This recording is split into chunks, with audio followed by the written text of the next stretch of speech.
বিখ্যাত ইমাম আব্দুল্লাহ ইবনুল মুবারক রাহিমাহুল্লাহ, উনি একদিন হাসান রাহিমাহুল্লাহ বলছেন, আমরা আব্দুল্লাহ ইবনুল মুবারকের সাথে ছিলাম, আমরা এক জায়গায় আসলাম পানি পান করার জন্য, এক কূপের কাছে, কুয়া, মানুষজন আছে খুব ভিড়াভিড়ি।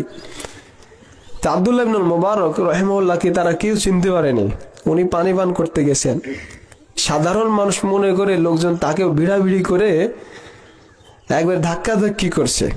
উনি ভিড়াভিড়ির মধ্যে পানি নিয়ে পানি পান করে বের হয়ে বলছেন, মাল আইশু ইল্লা হাকাযা, জীবন তো এইরকমই, যেখানে আমাদেরকে কেউ চিনবে না, কেউ সম্মান করবে না। সুবহানাল্লাহ, চিন্তা করুন, ইমাম আব্দুল্লাহ ইবনুল মুবারক, এটা যেন তেন ইমাম না, উনি এই কথা বলছেন।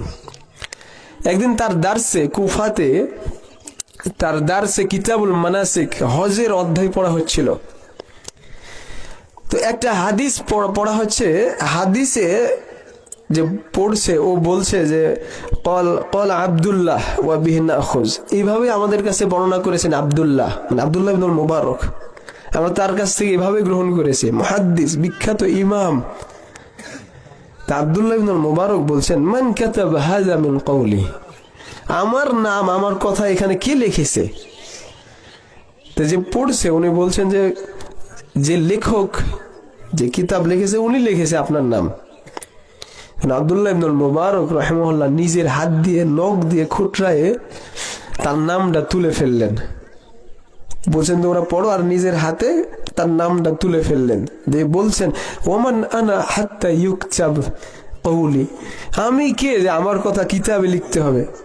চিন্তা করেন, ইমাম আব্দুল্লাহ ইবনুল মুবারক, যার জ্ঞান আপনি চিন্তাই করতে পারেন না, ইমাম বলছেন যে আমি কে যে আমার নাম কিতাবে লিখতে হবে?